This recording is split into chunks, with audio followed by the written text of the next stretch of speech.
Well, commodity prices and commodity markets are reacting sharply after Iran launched a missile strike on a U.S. military base in Qatar. As we track those developments from Doha, U.S. crude dropped close to $4 a barrel and is trading around 5% lower. Brent crude fell close to $4 per barrel to trade below the psychological level of $75. Mr.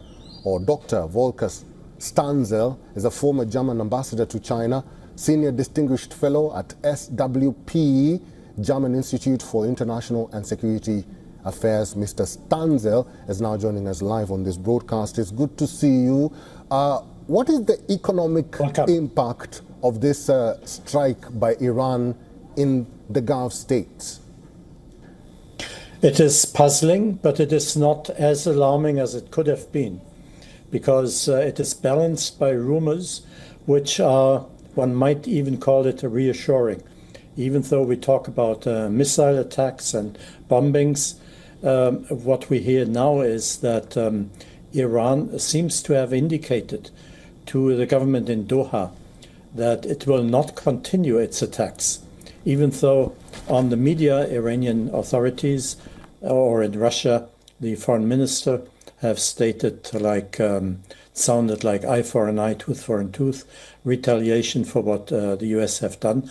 In these messages, obviously destined not just for the government in Doha, but to reach Donald Trump, to reach the United States. This message says, we want to show our own people that we're not tolerating attacks, that we pay back, but we will not continue this. And this is very similar to past actions by the Iranian government in 2020, when there was a similar case when the Americans had attacked or had killed a Revolutionary Guard commander in Iraq. And Iran attacked once and indicated it would not continue. This seems a very strong parallel. So, as I said, as bad as attacks are, they are accompanied, seem to be accompanied by rumors, reliable rumors, I would say, that this is what Iran hopes that it is going to be the end. Dr. Stanzel, I'm just curious. Pardon me? I'm just curious. Do you think there will be any repercussions towards Iran now that Iran has gone ahead with its threat to attack U.S. military air bases in the Gulf states? Well, first of all, look at Israel. In Israel, we have a similar situation. Netanyahu has said, even today, that the situation demands that Israel continues its attack against Iran. At the same time, we hear that he has left messages to Donald Trump in Washington that Israel will terminate its attacks by the end of the week. So we have similar messages between Iran and the US and Israel and the United States. Now, as for your question, I think the situation in Iran itself is a very volatile one. The leadership has shown that it is unable to defend the country. It is also not able to really retaliate with the same kind of arms that Israel or the United States have. So the leadership is weakened. The religious leader, already 86 years old, has not said very much at all. So we can imagine that the opposition in the government and outside of the government in Tehran are waiting for an opportunity to bring the regime to its end and to replace it by whatever. And this is something that we must be very uncertain about. It could be a military dictatorship, it could be civil war even. So a situation like we had it for a long time in Iraq. Right, Dr. Stanzel, this is Rahisha here. You speak of how Iran's leadership has been weakened. Do you think that this attack on the Al-Udeid Air Base in Qatar is just a symbolic attack? Because Iran said that the attack in Qatar matched the number of bombs dropped by the United States of America on its nuclear sites over the weekend. So my question to you is this a symbolic attack rather because there has been no information on the extent of damage on the Al-Udeid Air Base? Yes, I quite agree with the scenario that you describe, especially if you look at something that Iran says publicly, that the number of bombs is the same as the number of bombs the Americans dropped on Iran. So it is a message, again, not just a message through the government of Doha to Washington, but a message for us to understand as well. We are retaliating, but this retaliation has limits. What it means for the authority of the government in Tehran, we cannot know. There are people who would like to go into a war against both Israel and the United States, obviously, who would like to attack other American bases in the region. And we have other people in the same government, also religious leaders, who would rather have a more peaceful Iran, even an Iran that does not pursue a nuclear arms program. So this is something that we can only speculate about, but we don't have a solid basis for informed speculation. Right, Dr. Stancil, also this attack comes despite the United States of America time and again saying that Iran should accept peace, and if not, more lethal attacks will come your way. The next big question is, what steps will the United States of America take? I think the United States will now try to find a way to talk directly to the Iranian leadership. It seems that the American president is not very keen on having a larger multilateral organizations like the United Nations, of course, take negotiations into their hands. He would like to make deals directly with his counterpart in Iran, or maybe between his deputy and the Iranian leadership. I think that is what we're going to see, even though Trump still continues to threaten Iran if they continue their nuclear program. I think it is the accepted opinion now among experts, that even if Iran still has some plutonium, even enriched to 60%, somewhere hidden somewhere, it will be a long, long, long way until it has the same strength and the ability to build a nuclear bomb it had only 2 weeks ago. Right, Dr. Stancil, news just coming in is also that senior Iranian officials have told Reuters that Iran has the necessary rationality to begin diplomacy after punishing the aggressor, which again comes back to that question I asked you, that Iran said that the attack in Qatar matched the number of bombs dropped by the United States of America. So my question to you is, do you think that the door for diplomacy has finally been opened? Because senior Iranian officials are now saying that if they seek negotiations, Israeli and US attacks must stop, and that Iran has the necessary rationality to begin diplomacy. I think what we're going to see is negotiations about negotiations. Under which conditions can an American diplomat meet an Iranian diplomat? It is, I think, obvious that the Iranian leadership is not in a position to say, we will retaliate, and unless America asks for forgiveness or whatever, we will not negotiate. They are forced in a position where they can only negotiate, but at the same time, they do not want to look too weak. They do not want to look humiliated. And that is one of the reasons, of course, why we had the attacks of today. And we can only hope that these were the last ones. But the signals that we're getting, both from Tehran, from Doha, and from the United States, seem to say that both sides have unspoken arrangement already, an unspoken agreement that now they will look for a way where it is possible to come together and negotiate without one of the two partners seeming too much to be the loser in this whole war that we have seen. Right, Dr. Stancil. Apart from that, where you do mention that the door for diplomacy can be opened after the latest statements coming out of the Iranian officials that Iran has necessary rationality to come on the negotiating table, I also want to talk about Qatar, because the Al-Udeid base is situated in Qatar. Now, Qatar is one of Iran's few friends in the Arab world, and though Iran said that the attack was not targeting the friendly neighbor Qatar, but Qatar has said that it reserves the right to respond directly with the nature and scale of this brazen aggression. What kind of response can we expect from Qatar, and how perhaps does this attack on the Al-Udeid Air Base in Qatar impact Iran-Qatar ties?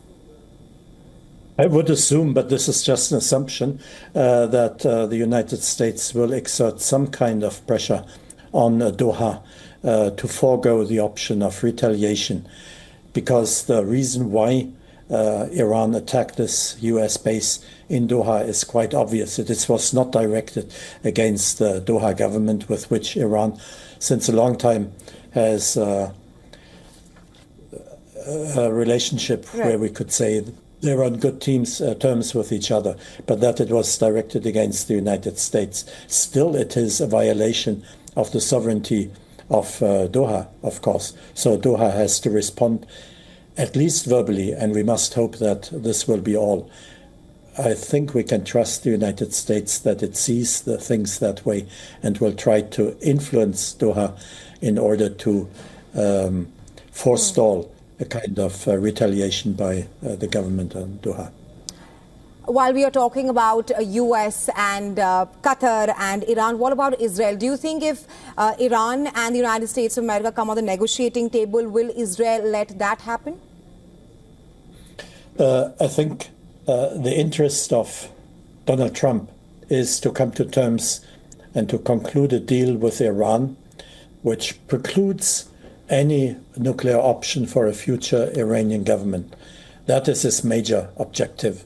And for him, who wants to make peace, that is the meaning of such an agreement would mean that he has created peace in the region.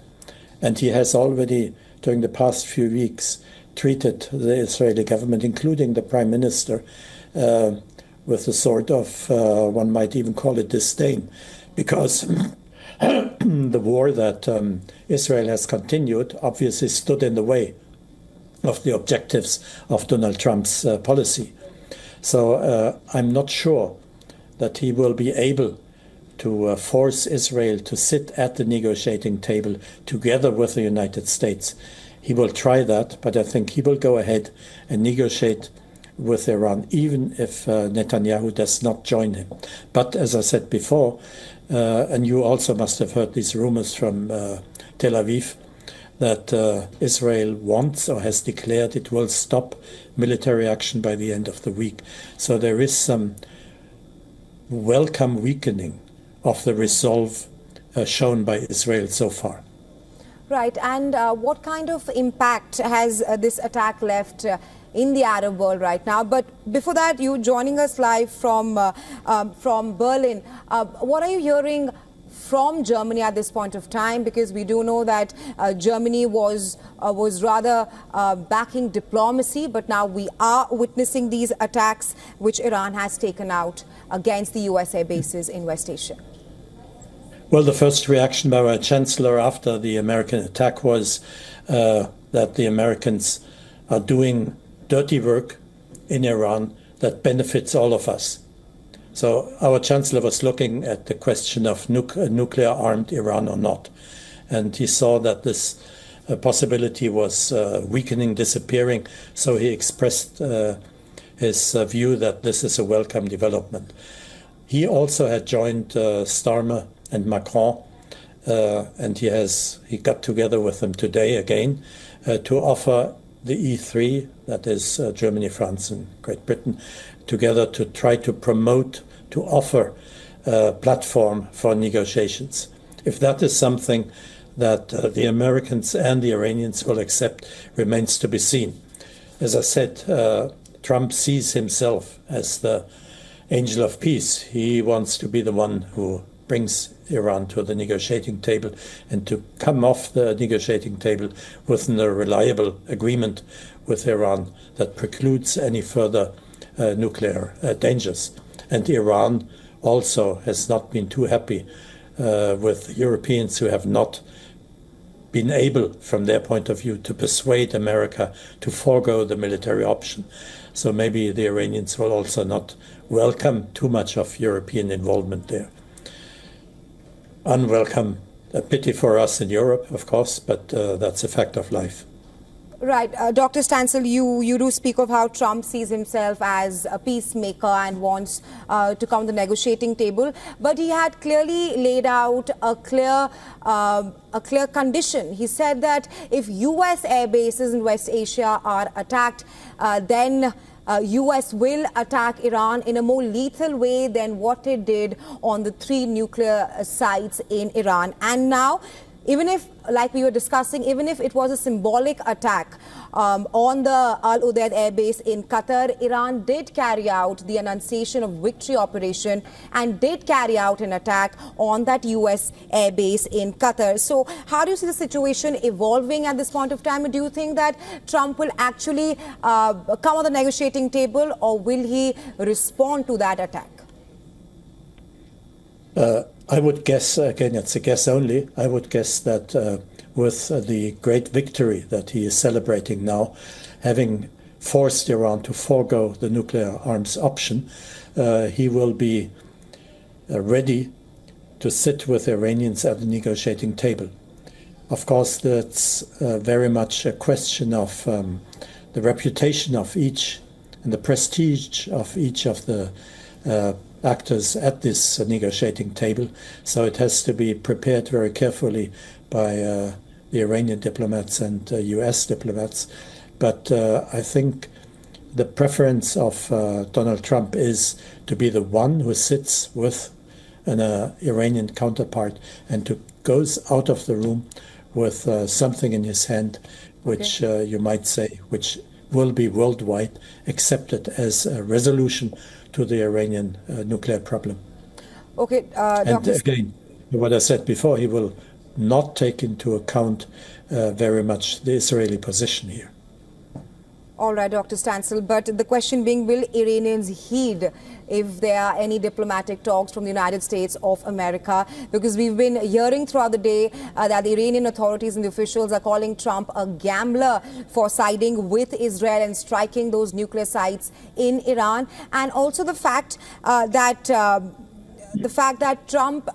Iran, the Iranian Foreign Minister Abbas Araghchi yesterday had clearly said that every time Iran got on the diplomatic table, they were struck, they were attacked by first Israel when the United States of America and Iran were having the nuclear programs. Israel launched the preemptive strikes, and then when the Iranian officials are having discussions and backdoor diplomacy channels with the European leaders, then the United States of America launched Operation Midnight Hammer. So the question being, will Iranians heed to any kind of diplomatic handshake which comes from the United States of America at this point of time? Well, for Iran, the question is the survival of the regime. Will there be too much opposition against the present leaders of Iran in the country that possibly they will be deposed? Or will they be able to salvage their image to a degree that enables them to continue their government? So I think they will be ready to pay a relatively high price in order to come to an agreement with the United States, which also helps the economy of Iran, which is in dire straits presently. As far as Trump is concerned, I think the impression that he is something you might call a gambler is an impression that many people in the world share, and I count myself among them. If he really wants to get out of negotiations with a reliable agreement with Iran, this will prove to be very difficult. And he despises negotiations that draw out for too long and take a lot of footwork on the ground. he would like to come to a deal within a brief period of time and then call it a day, which will not be possible if you want to really have a reliable agreement with Iran. So I hope he will rely on his staff, on his diplomats, to manage that for him, to prepare the moment when finally he can go into that room and come out of it as the person who brought peace to the world. I'm talking a bit ironical here. Right, Dr. Stansel, thank you so much for joining us here on WION. You're welcome.